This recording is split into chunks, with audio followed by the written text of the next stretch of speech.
जय हिंद, नमस्कार फ्रेंड। ज्योति क्लासेस में आप सभी का एक बार फिर से स्वागत है। हेलो दोस्तों, कैसे हैं आप सभी? आई होप आप सभी बहुत ही अच्छे होंगे, स्वस्थ होंगे, स्टडी अपनी कंटिन्यू कर रहे होंगे। चलते हैं हमारी आज की क्लास की तरफ। जैसा कि आप सभी जानते हैं, इस चैनल के माध्यम से हम कर रहे हैं हमारी होम साइंस की सीरीज़, जिसमें हम क्लास 6 से 12th की बुक को कवर कर रहे हैं। और अभी तक फ्रेंड्स हमने हमारा क्लास 6 to 9th कंप्लीट कर लिया है। हम आ गए क्लास 10th में। आई होप आपने हमारी सारी प्रीवियस क्लासेस को देखा होगा। नहीं देखा है तो प्ले लिस्ट में जाइए, वहाँ से क्लासेस को देख करके अपने हर एक कॉन्सेप्ट को क्लियर कर सकते हैं, क्योंकि हमने हर एक टॉपिक को बहुत ही डिटेल में पढ़ा है। और इतने डिटेल में पढ़ने का फ्रेंड्स हमारा बस एक ही उद्देश्य है कि एक बार आप इस सीरीज़ को देखिए, समझिए, ताकि होम साइंस से रिलेटेड कोई भी डाउट आपके माइंड में ना रह जाए। चाहे आप किसी भी क्लास के लर्नर से किसी कॉम्पिटिटिव एग्जाम की प्रिपरेशन कर रहे, चाहे वो एग्जाम किसी भी स्टेट का हो या फिर किसी भी फील्ड में होम साइंस से अपना करियर देख रहे हैं, तो सभी के ये सीरीज़ काफ़ी हेल्पफुल होने वाली है। तो प्लीज़ अगर चैनल पर नए आए हैं, चैनल को लाइक शेयर और सब्सक्राइब अवश्य कीजिए। चलिए स्टार्ट करते हैं आज की क्लास।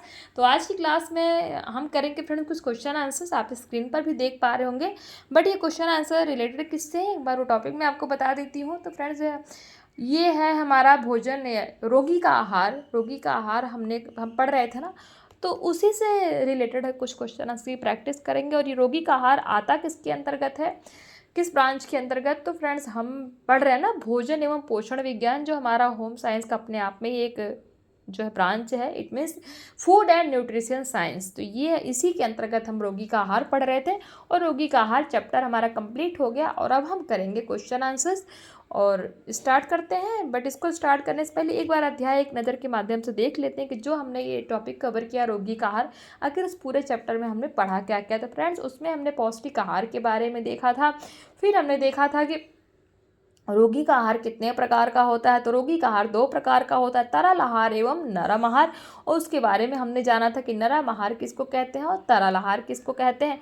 फिर हमने देखा था कि विभिन्न रोगों में रोगी को किस प्रकार का आहार देना चाहिए। जैसे कि तीव्र ज्वर अगर किसी व्यक्ति को हो गया तो उसमें उसको किस तरह का आहार देना चाहिए। लू लग जाने पर किस प्रकार का आहार रोगी को देना चाहिए।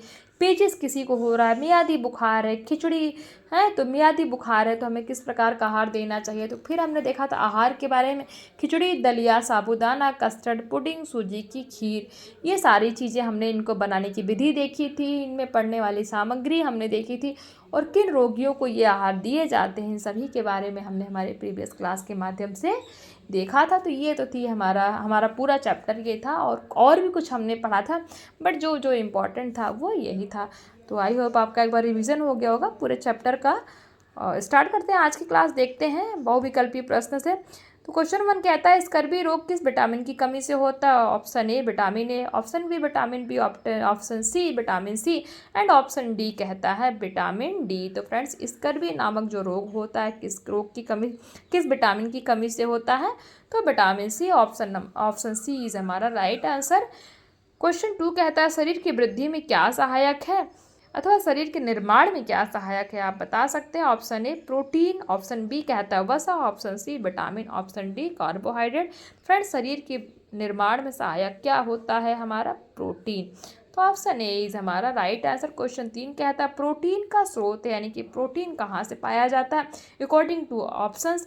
तो ऑप्शन 1 कहता है दालें, ऑप्शन बी अंडा, ऑप्शन सी मछली, ऑप्शन डी ये सभी। तो फ्रेंड्स, प्रोटीन जो है इन सभी से हमें मिलता है, यानी कि दालों में भी प्रोटीन होता है, अंडे में भी प्रोटीन होता है, मछली में भी प्रोटीन होता है। तो इन सभी स्रोतों से हमें प्रोटीन प्राप्त होता है। तो हमारा ऑप्शन क्या हो जाएगा? ऑप्शन डी, यानी कि ये सभी।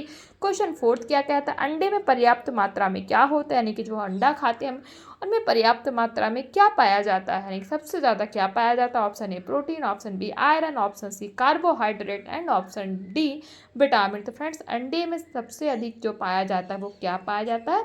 प्रोटीन, यानी कि पर्याप्त मात्रा में क्या पाया जाता है? अंडे में प्रोटीन पाया जाता है। तो ऑप्शन ए इज हमारा राइट आंसर। क्वेश्चन 5 कहता है, ऊर्जा देने वाला तत्व कौन सा है, बताइए। अथवा भोजन में ऊर्जा का प्रमुख साधन क्या है? Option A carbohydrate, option B खनिज लवण, option C protein, and option D is saying that vitamin. तो फ्रेंड्स, जो सबसे ज़्यादा ऊर्जा एनर्जी हमें जिसको प्राप्त करने से होता है वो कौन सा तत्व है? कार्बोहाइड्रेट। तो ऑप्शन ए इज हमारा राइट आंसर हो जाएगा। नेक्स्ट है हमारा क्वेश्चन 6, कौन सा पदार्थ लेने से हमें ऊर्जा मिलती है अथवा कौन सा पदार्थ लेने से तुरंत ऊर्जा मिलती है, बताइए। Option A vitamin, option B glucose, option C protein, option D खनिज लवण। तो ऑप्शन बी हमारा हो जाएगा ग्लूकोज, यानी कि अगर आपको कमजोरी लग रही है, एनर्जी की आवश्यकता है, आप तुरंत ग्लूकोज पी लीजिए, आपको इंस्टेंट एनर्जी उससे प्राप्त होती है। तो ऑप्शन बी इज ग्लूकोज हमारा राइट आंसर।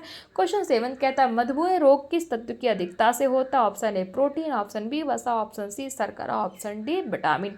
मधुमेह रोग अगर शरीर में किस तत्व की कमी हो जाती है तो मधुमेह होता है। तो फ्रेंड्स शर्करा की अधिकता हो जाती है, कमी नहीं, ध्यान दीजिएगा, अधिकता इन्होंने पूछा, यानी कि जिसके भी शरीर में शर्करा की अधिकता पाई जाती है उसको मधुमेह यानी कि शुगर नामक रोग हो जाता है। तो ऑप्शन सी इज हमारा राइट आंसर। देखिए कितनी बार क्वेश्चन पूछा गया। क्वेश्चन 8 कहता है विटामिन का समूह जो वसा में घुलनशील है। तो option A vitamin A, B, C और D, option B vitamin A, D, E और K, option C vitamin D, B, C और K, option D vitamin B, C और के। तो फ्रेंड्स विटामिन का वह समूह बताइए जो वसा में घुलनशील होता है। तो विटामिन ए, डी, ई और के, ऑप्शन बी इज हमारा राइट आंसर, यानी कि विटामिन ए, डी, ई और के ऐसा विटामिन है जो कि वसा में घुलनशील होता है। क्वेश्चन 9 देख लेते हैं, नेत्रों के लिए कौन सा तत्व आवश्यक है? Option A calcium, option B vitamin B, option C glucose, option D vitamin A. तो फ्रेंड्स नेत्रों के लिए सबसे आवश्यक तत्व क्या है? Vitamin A. तो देखते हैं ना विटामिन ए की कमी से कौन सा रोग होता है, बताइए कमेंट करके, विटामिन ए की कमी से कौन सा रोग हो जाता है? तो ऑप्शन बी इज हमारा ऑप्शन डी इज हमारा राइट आंसर हो जाएगा। किसके लिए? कि नेत्रों के लिए सबसे ज़्यादा आवश्यक तत्व क्या है? Vitamin A. क्वेश्चन 10 पे चलते हैं, विटामिन डी का स्रोत है। ऑप्शन ए दालें, ऑप्शन बी सूर्य की किरणें, ऑप्शन सी खट्टे फल, ऑप्शन डी सब्जियां। फ्रेंड्स विटामिन डी का स्रोत कहाँ क्या है? सूर्य की किरणें, यानी कि जो सूर्य की किरणें होती हैं उससे हमें विटामिन डी प्राप्त होता है। बोलते हैं ना सुबह सुबह का जो सन की जो रेज निकलती है, जो धूप होती है, वो बहुत ही आवश्यक है। 2-4 मिनट हमें अवश्य सुबह सुबह की धूप में बैठना चाहिए, जिससे हमें विटामिन डी प्राप्त होता है। और विटामिन डी की कमी से कौन सा रोग होता है ये भी कमेंट करके बताइए, क्योंकि हमने बहुत बार पढ़ा हुआ है। क्वेश्चन 11 कहता है विटामिन डी की कमी से कौन सा रोग, देखिए आ ही गया, मैंने पूछा क्या आ ही है। तो option A malaria, option B ज्वर, option C rickets, option D जोड़ों का दर्द। तो फ्रेंड्स विटामिन डी की कमी से रिकेट्स नामक रोग होता है। और इस रोग में होता क्या है ये आप बताइए। ये तो देखो क्वेश्चन ही आ गया, मैंने ऐसे मुझे पढ़ा था, मैंने ध्यान नहीं दिया, आपसे क्वेश्चन पूछा, जैसे ही पूछा वो नेक्स्ट क्वेश्चन बन के आ गया। बट ठीक है, रिकेट्स में होता क्या है रोगी को ये बताइए। क्वेश्चन 12 रोगी का आहार होना चाहिए कैसा? ऑप्शन ए गरिष्ठ, ऑप्शन बी चटपटा, ऑप्शन सी सुपाच्य, ऑप्शन डी बिना पका। फ्रेंड जो रोगी का आहार होता है वो सुपाच्य यानी कि आसानी से पचने वाला होना चाहिए। तो ऑप्शन सी इज हमारा right answer. Question 13 is saying that, question 13 कहता है तेज ज्वर में कैसा भोजन देना चाहिए? अगर किसी व्यक्ति को तेज बुखार है, फीवर है, तो उसको किस प्रकार का भोजन देना चाहिए? ऑप्शन ए ठोस, ऑप्शन बी तरल, ऑप्शन सी सामान्य, ऑप्शन डी कैसा भी दे दो। कैसा भी दे दो ऐसा तो है नहीं। फ्रेंड्स तेज ज्वर में भोजन रोगी को कैसा भोजन देना चाहिए? तरल पदार्थ यानी कि सूप टाइप का, एकदम लिक्विड टाइप का ऐसा कुछ होना चाहिए जो रोगी को देना चाहिए।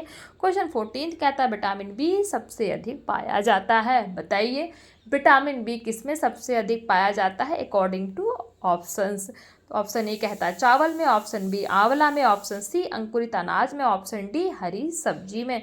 तो विटामिन बी सबसे ज़्यादा किससे पाया जाता है? हरी सब्जियों में विटामिन बी पाया जाता है। ऑप्शन डी इज हमारा राइट आंसर। क्वेश्चन 15 कहता है लू लगने पर रोगी को क्या देना चाहिए? ऑप्शन ए गर्म चाय, ऑप्शन बी गर्म दूध, ऑप्शन सी आम का पन्ना, ऑप्शन डी फटे दूध का पानी। तो लू लगने पर रोगी को क्या देना चाहिए? आम का पन्ना। और आम का पन्ना भी हमने बनाना सीखा है, तो आम का पन्ना बनाने की विधि भी आप बताइए हमें कमेंट करके, जिससे पता तो लगे आप पढ़ रहे हैं चीज़ें, आपको बस पढ़ ही नहीं रहे, समझ में भी आ रही है। क्वेश्चन 16 देखिए विटामिन सी का सबसे अच्छा स्रोत क्या है? ऑप्शन ए आंवला, ऑप्शन बी दही, ऑप्शन सी चावल, ऑप्शन डी आलू। तो ये क्वेश्चन हमने कितनी बार किया है, कितने सारे टॉपिक्स में ये आया है, तो इम्पोर्टेंट आप इसको कर सकते हैं और स्टार मार्क कर लीजिए। विटामिन सी का सबसे अच्छा स्रोत क्या है? आंवला। और एक कोई आप कमेंट के बॉक्स में बताइए, आंवला तो है ही है, और ऐसा कौन सा स्रोत है विटामिन सी का जिसमें सबसे अच्छी मात्रा पाई जाती है विटामिन सी की है। तो ये तो हो गया हमारा जो है क्वेश्चन 16। नेक्स्ट क्वेश्चन हम देखेंगे क्वेश्चन 17। क्या कहता है, क्षय रोगी को क्या नहीं देना चाहिए?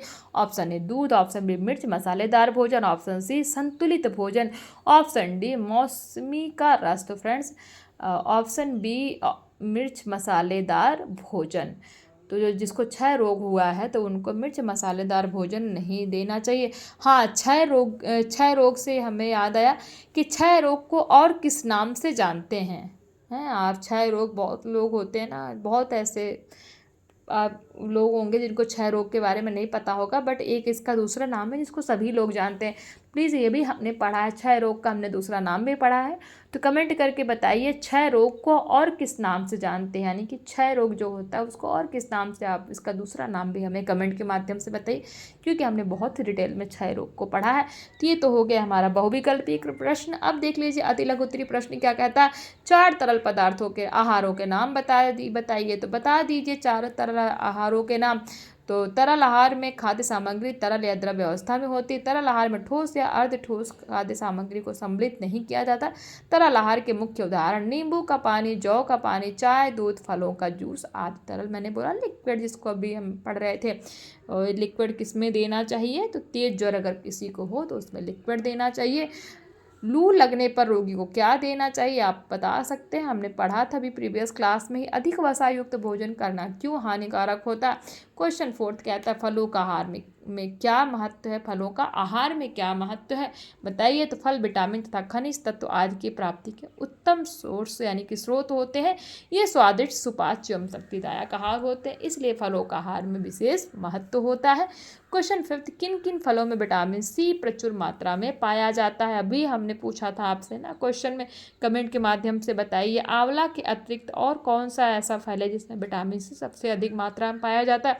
तो ये देख लीजिए यहाँ पे तो पूरा आपको इन्होंने दे दिया कि कौन कौन से ऐसे फल हैं जिसमें विटामिन सी सबसे प्रचुर मात्रा में पाया जाता है। क्वेश्चन 6 है हमारे शरीर में विटामिन सी के 2 कार्य लिखिए कि विटामिन सी की आवश्यकता हमें क्यों होती है, हमें क्यों चाहिए विटामिन सी।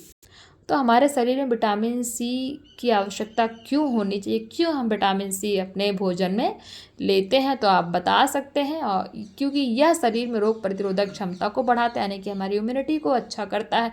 क्वेश्चन 2 ऑप्शन 2 हो जाएगा, शरीर की रक्त वाहिकाओं को मजबूत बनाने में सहायक होता है, इसलिए जो है हमें विटामिन सी की आवश्यकता होती है। क्वेश्चन 7 कहता है तरल भोजन अतिसार के रोगी को देना क्यों उपयुक्त माना जाता है? अतिसार तथा पेचिश होने की दशा में व्यक्ति की पाचन क्षमता घट जाती है तथा बार बार मल त्याग करने से निर्जलीकरण की समस्या भी उत्पन्न होती है। निर्जलीकरण बताइए, निर्जलीकरण से क्या तात्पर्य है? कमेंट करके बताइए निर्जलीकरण क्यों होता है और क्या होता है।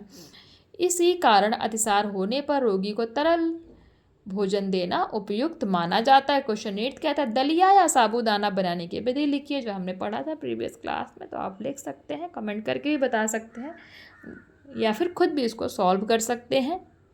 क्वेश्चन 9 कहता है जीवन रक्षक घोल क्या है, इसे कैसे तैयार किया जाता है? तो आप बता सकते हैं जीवन रक्षक घोल शरीर में निर्जलीकरण यानी कि जल की कमी होने पर दिया जाता है, या प्राय अतिसार होने पर शरीर में पानी की कमी को पूरा करने के लिए दिया जाता है। पानी में नमक व चीनी के घोल को ही क्या कहते हैं? ORS यानी कि जीवन रक्षक घोल कहा जाता है।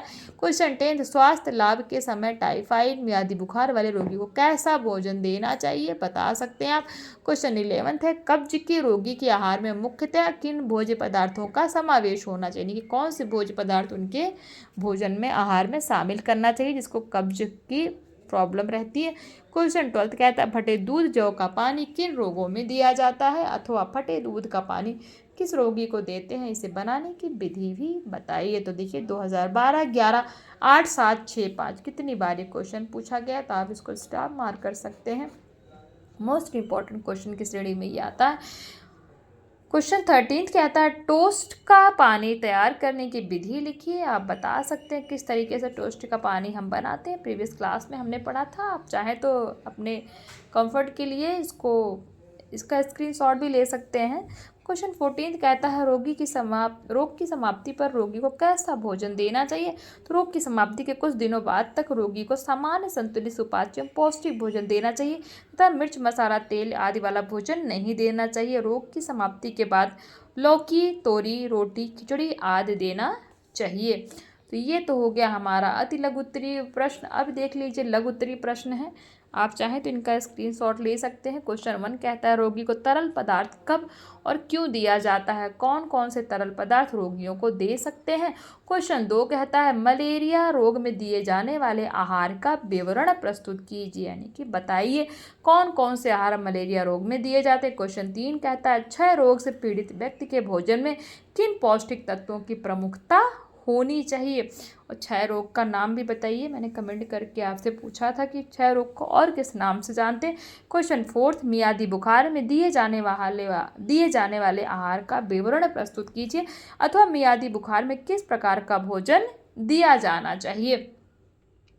तो ये तो हमने देख लिए कुछ क्वेश्चन आंसर। इसी के साथ फ्रेंड्स हमारा ये चैप्टर कंप्लीट होता है। कौन सा? रोगी का आहार, जो हम पढ़ रहे थे कौन से ब्रांच के अंतर्गत? भोजन एवं पोषण विज्ञान के अंतर्गत हम रोगी का आहार पढ़ रहे थे। ये हमारा कंप्लीट हो गया हो।